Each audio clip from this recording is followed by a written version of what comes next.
Hello everybody. A big jolly welcome to this episode of Coach Caris, Itchy, Bitchy and guests. How are we all? All grand? Banging. Right, this is a follow-on podcast from the last time, funnily enough, when I talked about how change is scary. Right, but staying stuck where you are and doing something over and over again just because you're too scared to make some changes is scarier than change, I think. Yeah? Anyway, right? So I was sharing last time, if you've not listened, by the way, it's episode 50. I was sharing why I had to go away and rethink my coaching options and the services that I was offering, because I was trying to cover too many people, too many different people in my coaching, and it was making me miserable and the joy was gone.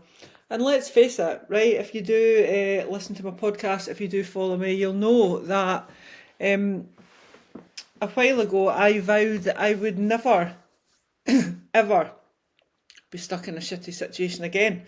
And I will snippety snip anybody out of my life that brings unjustified stress and drama into my life. Anyway, it wasn't about a particular person, it was about me being an idiot. So I was, I think when I'd started coaching, I just added like different things in, and it takes a while. It takes a while to find what you want to do. I'm also going to do another podcast on this as well, actually, that quite often when you make that one change, the amount of opportunities that present themselves to you because you've made that one change are way more than the opportunities that present yourself to you when you're stuck where you are and you're too scared to change anything. So please don't get hung up on change. Definitely not. All right. Anyway, so what I was doing was I wasn't particularly giving my all to any of my coaching groups because I had too many of them. It was becoming a bit of a stress. There was no joy in it. It was causing imposter syndrome. But I was a bit scared of being judged. So don't think for 1 minute that I'm sitting doing my podcast and lecturing you on how to live your life. What I'm doing is actually telling you that if you're dicking about and you're too scared to do anything, that it's actually quite normal, but you can still make those changes. All right, so it's one thing to know that you need to make the change, but it's another to actually do it. All right, this time in our lives, ladies, midlife, the best time, by the way, is the perfect time to get serious about making some changes. Now, I could be speaking about your job, your relationships, your friendships, your training, your nutrition. I could be speaking about anything, any situation that you are in that you do not like and does not bring you joy anymore, has the potential for you to change it, to bring epicness into your midlife. All right, I'm going to share with you today four actual, simple, but powerful ways that you can plan for change. All right. So you stop thinking and just circling around the idea of a better life and actually get into that better life, right?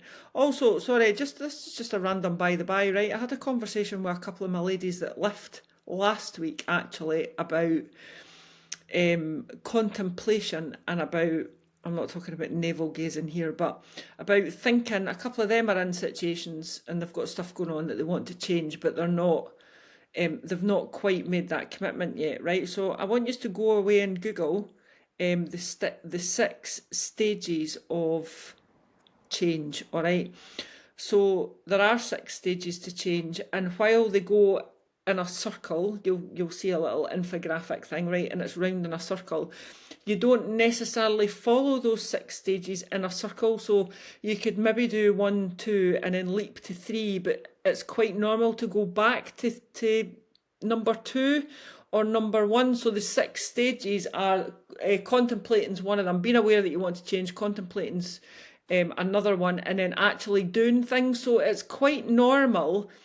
I don't want any of you to think that you need to decide what's not happening for you, decide to make a change, and then make that change instantly, because you don't. A lot of the time it does take us a while to work through it in our heads or to speak about it with friends and stuff, right? That's cool. That is totally cool. Yeah, so don't be stressing about that, alright? So 3 to 4 practical tips, which are quite powerful, but not massively difficult, alright? And I am also a massive believer in writing stuff down. I used to think all this shit was bollocks, right? I would be like, oh, it's all woo-woo stuff, right? Like, had another chat with somebody that I used to be in school with, hi Rod, somebody that I was at school with, like, years ago, obviously, like, you're speaking 35, 40 years ago, about manifesting, right? And that we're both actually quite into it. And we were both previously, we were just like, nah, pile of shite. Anyway, got to believe to achieve and all that, all right? So, right, start small. My first number one tip to change, all right? This is to instigate and change. Start small, but start now. All right, start small, but start now. Now. So don't wait till tonight. Don't wait till Monday. Don't wait till your life's a wee bit quieter. Don't wait until tomorrow. Do it now. One small thing, all right? Because most of the time when we want to make change and we can, it's because we bring in all these barriers of our own that we have, like, I need to wait until my life quiets down a bit, right? And it's a bit like fat loss, and it's a bit like training. If you wait till your life quietens down to start, what's going to happen the next time your life gets busy? You're just going to patch it again. So start now. Right now, that one small thing that you do to get yourself closer to making change could be to write that list. That's all you need to do. All you need to do is write down what you want to change. That's starting now, by the way. Yeah, that's you starting now. That's a win straight away, all right? Pick one tiny action that lines up with your bigger vision. So if your bigger vision is, I want to retrain to be a counsellor, and at the moment you work in a bank, for example, all right?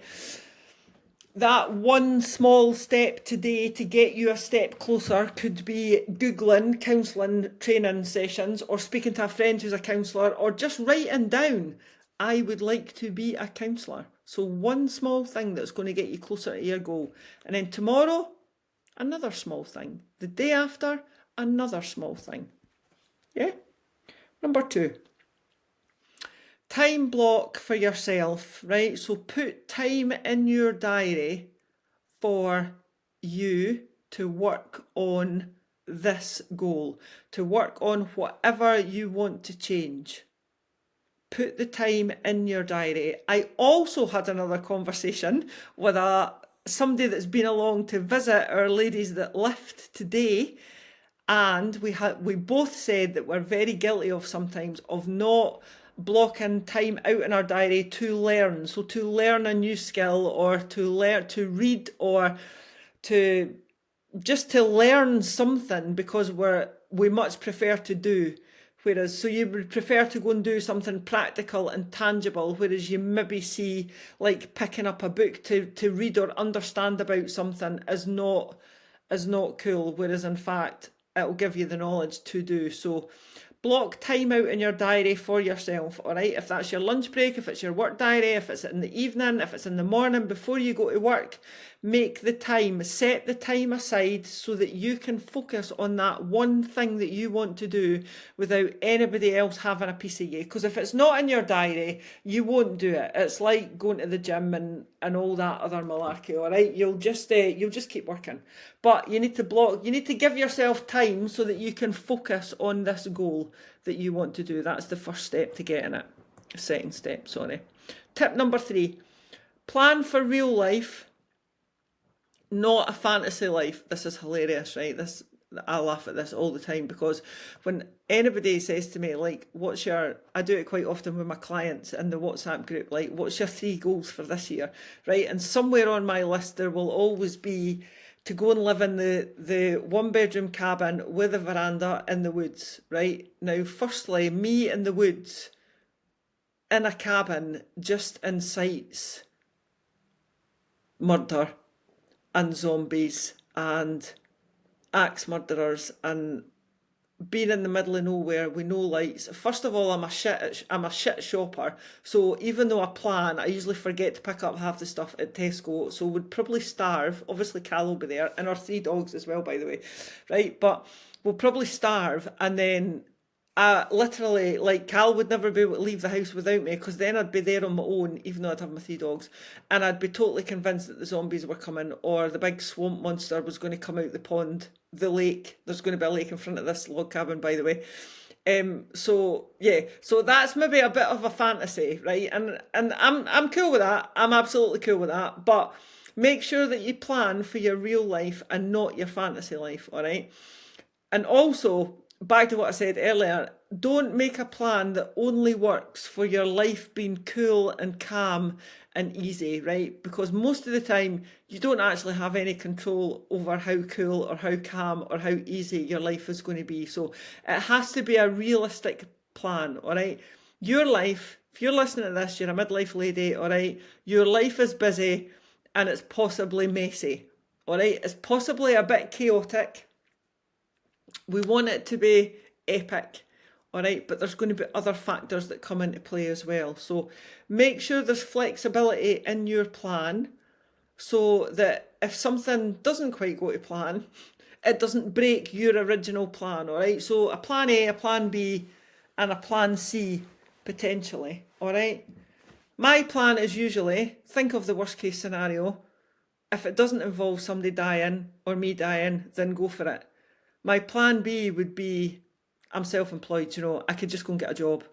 I could just go and work in a coffee shop. It didn't really matter what that job was. I'd go and work in B&Q. Can you imagine working in B&Q? Honestly. See on like the paint counter or it would just be it would be so much fun.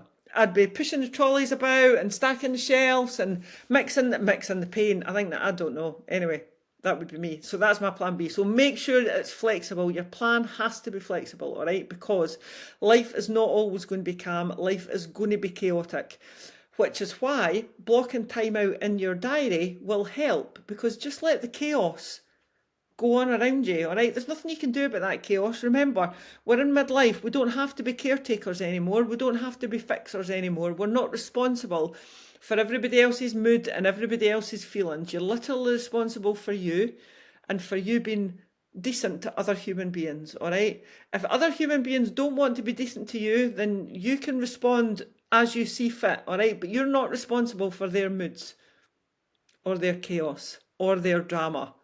All right, so plan for real life, not your fantasy life. Last one, accountability is everything. Right, accountability is everything. And a plan, I was trying to think of the cheesy saying there. I love a cheesy saying, by the way. A plan, no, what is it? Is it a goal without a plan is just a dream? Somebody will get me on that. Somebody will correct me, maybe. An idea without a plan is just a dream. Anyway, if you've not written it down, it's just a dream. All right, so you need to be accountable to somebody, right? So it's very hard to quit on yourself, right? If you are accountable to somebody else. That's why people have coaches. I have coaches, that's why my clients have coaches, all right? It's accountability. Most coaches are doing the same thing, right? Most nutrition coaches are coaching nutrition, obviously, all right? But a lot of us coach the same thing. Most fitness coaches coach the same thing, all right? But it's the way that they interact with you, the language that they use, and how they motivate you to consistently turn up that makes it different, all right? So find yourself a coach or a friend or a community, somebody that's in your corner that you can say these things out loud to, all right? I have a business coach. I had a nutrition coach, all right? We're on hold at the moment because I got to where I wanted to. I might go again. I still have a business coach, all right? I have somebody that I speak to every couple of weeks, and I tell them, or they help me decide what my goals are for that next fortnight, and then I go away and do them. If I don't do them, right, like, I'm not going to get a massive row, obviously. I'm an adult, do you know what I mean? But it's still accountability, All right, there's going to be questions asked. I'm going to get made to feel uncomfortable as to why I haven't done it. So getting somebody in your corner, doesn't have to be a coach, can be a friend, all right, can be a community, whatever, but getting somebody in your corner will make you more accountable. And also, it's just bloody nice to have a wingman. Do you know, just a pal, just somebody there that's going to back you. Yeah, absolutely. It's up there with, do you know, if you need to murder somebody, have you got somebody that's going to help you get rid of the body? I have. I must admit. Yeah, I have. I've got Emma. Emma would help me dispose of a body in a vat full of acid.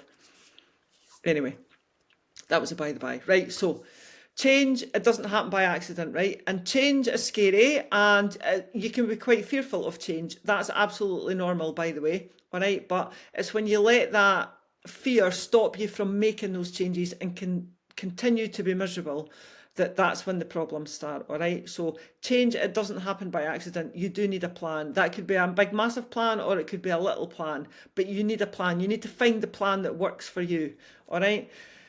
Other people might have a list of 60 things that they need to do to get to that plan. That's cool. If that works for them and that's going to motivate them to work through those 60 items and tick them off, that is totally cool. All right. Your plan might be worst case scenario, nobody's going to die. I'm fucking going for it. All right. But you need to figure out what works for you. All right. It's midlife, man. It's midlife, ladies. It's time. It's time. It's time to make that change. And see if you're listening to this and you're happy with everything, every part of your life. Fucking amazing. Honestly, that is absolutely brilliant. But if you want to bring change into your life, all right, don't just dream about it, plan it. Make a plan, start that plan, even that tiny little step that's going to start that plan, all right, and then make sure you're living it. Your life is just there. You've got another 40 years, another 50 years, another 30 years. It's just waiting for you. You just need to grab it. Ta-ta.